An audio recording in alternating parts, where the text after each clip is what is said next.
Welcome all, happy to see you again. Today we are going to see a topic related to GIT pathology. It's an important topic and you can expect 5 marks and 10 marks in university point of view, and it's also an important topic regarding the entrance exam point of view. Let's move on to the topic. The topic that we are going to discuss today is the polyps. Let's start. Let's discuss deeply about the introductory part. Polyps occurs in all sites of GIT. Remember the parts of GIT. These are mouth, esophagus, stomach, small intestine, large intestine. It most commonly occurring site is the large intestine. Remember the parts of large intestine. These are cecum, colon, rectum. It occurs in the colon and rectum parts of the large intestine. They arise from the mucosal layer. We all know that GIT is lined by from mouth to anus 3 layers. These are mucosa, submucosa, and the muscularis. They may be sessile. That is, they can grow directly from the mucosa and they are non-mobile. Pedunculated, which are grown at the tip of a stalk arising from mucosa, which are mobile. You can see the image of sessile and pedunculated polyp. In this sessile polyp, you can see that this sessile polyp arises directly from the mucosa and it's attached closely to the mucosa and hence cannot be moved. Then this is the image of a pedunculated polyp. You can see there is a polyp arising from a stalk. You can see this is the stalk area which can be moved. Let's discuss about the classification of polyps. There are two categories of polyps. These are neoplastic polyps and the non-neoplastic polyps. Under neoplastic polyps, we are going to discuss about adenoma. Under non-neoplastic, we are going to discuss about hyperplastic polyps, the hematomatous polyps, and the inflammatory polyps. We are first going to discuss about the non-neoplastic polyps. Let's move to it. We are going to see about non-neoplastic polyps. What are non-neoplastic polyps? These are polyps which don't have the ability to transfer into a malignant cell. We are going to discuss about some categories in non-neoplastic polyps. First, let's discuss about the hyperplastic polyps. These are benign polyps. They occur as a result of epithelial proliferation and occurs at the 6th and 7th decade of life. They resemble a malignant cancer called the sessile serrated adenomas. They are caused due to decreased epithelial cell turnover, or literally we can say it as delayed shedding of cells, which leads to delayed shedding of cells leads to piling up of cells, that is piling up of globate cells and absorptive cells, leading to hyperplastic polyps. Now coming to the morphology, grossly we can see these are sessile, that is these are non-mobile, and there will be nodular projections of the mucosa with crests in them. The most common site is the sigmoid colon and the rectum. Usually colon consists of four parts: the ascending, transverse, descending, and the sigmoid colon. The most common site of colon is the sigmoid colon and the rectum. Histologically, there will be globate cells and absorptive cells which are serrated.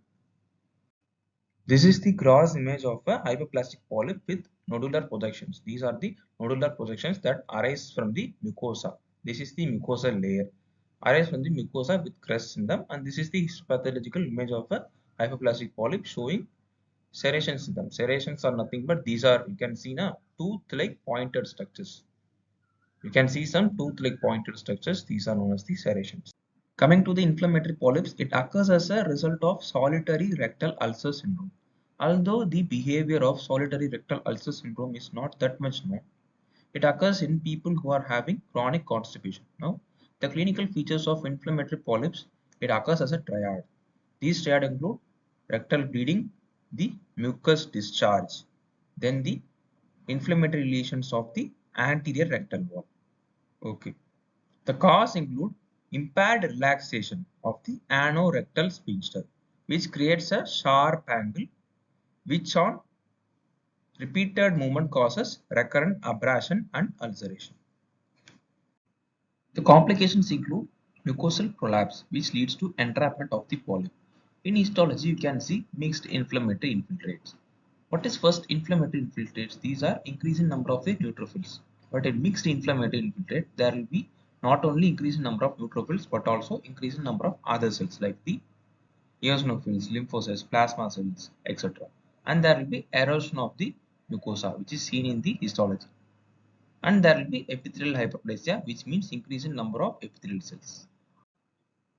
Now, in this diagram, you can see blue color stained area here and there. These are the mixed inflammatory infiltrates, which contains neutrophil, eosinophils, lymphocytes, plasma cells, etc. And this is the picture of epithelial hyperplasia showing increase in number of cells in the normal tissue or organ. Now, Coming to the hematomatous polyp, it occurs due to germline mutation in the tumor suppressor gene. It is a non-neoplastic polyp, but there is an increased risk of cancer. Here you can think, I am saying it's a non-neoplastic polyp, then how there will be an increased risk of cancer in a non-neoplastic polyp? This non-neoplastic polyp will not itself change into a malignant tissue, but presence of this polyp is an indication of cancer. There is an increased risk of cancer. It occurs in conditions like the juvenile polyposis, Peutz-Jeghers syndrome, Cowden syndrome, and tuberous sclerosis, Cron-Kid-Canada syndrome, etc. Now coming to the juvenile polyposis, it is most commonly seen in children less than 5 years of age, and it is also seen in old age people also. In minority of patients, in little of patients, there will be malignant transformation, that is transforming into a malignant tissue. In pathogenesis, there will be mutation in genes like the SMAD4 and the BMPR1A, a kinase gene. These genes are known as the signaling pathway of TGF-beta, which controls the cell proliferation. Now coming to the morphology, grossly it is pedunculated, that is it is attached to the mucosa with a stalk, and there will be cystic spaces, that is fluid filled spaces. If we observe under the microscope, you can see there will be the cyst will be filled with mucin, that is the cystic space will be filled with mucin and inflammatory debris, which is nothing but the neutrophils, and you can also encounter mixed inflammatory infiltrates also. These empty spaces that you see here are the cystic spaces filled with mucin and inflammatory infiltrates. The next picture, the wholly blue stained area that you see are the mixed inflammatory infiltrates. There are two types of juvenile polyp. These are, one is the sporadic polyp and the other is the syndromic polyp. Sporadic polyp is also known as retention polyp because there will be retention of mucus and the inflammatory cells and others in the polyp. It is solitary, that is it is single. Syndromic is also known as autosomal dominant syndrome polyp, which shows that it is an autosomal dominant polyp. There will be, it is single in sporadic, and there will be hundreds of hematomatous polyps seen in the syndromic polyps. The complications include intersusception, intestinal obstruction, and polyp prolapse, and we can treat it through colectomy, that is removal of the colon. The extraintestinal complications include the pulmonary arteriovenous malformations. Now let's discuss about the Peutz-Jeghers syndrome. It is an autosomal dominant syndrome and it manifests mostly in the oral cavity, hands and the genitalia. The lesions are similar to freckles that occurs in the buccal mucosa. Then now what are freckles? Freckles are nothing but these are dark colored spots that occurs in the skin. It occurs in mostly in the median age group people, that is approximately 30 to 35 years of age group people, and it causes varieties of tumors that occurs at different stages of life. The hyperpigmentation that you note here is the freckles which occurred in the buccal mucosa. Now coming to the pathogenesis, Peutz-Jeghers syndrome is caused due to loss of function mutation of the gene STK11, which is a tumor suppressor gene.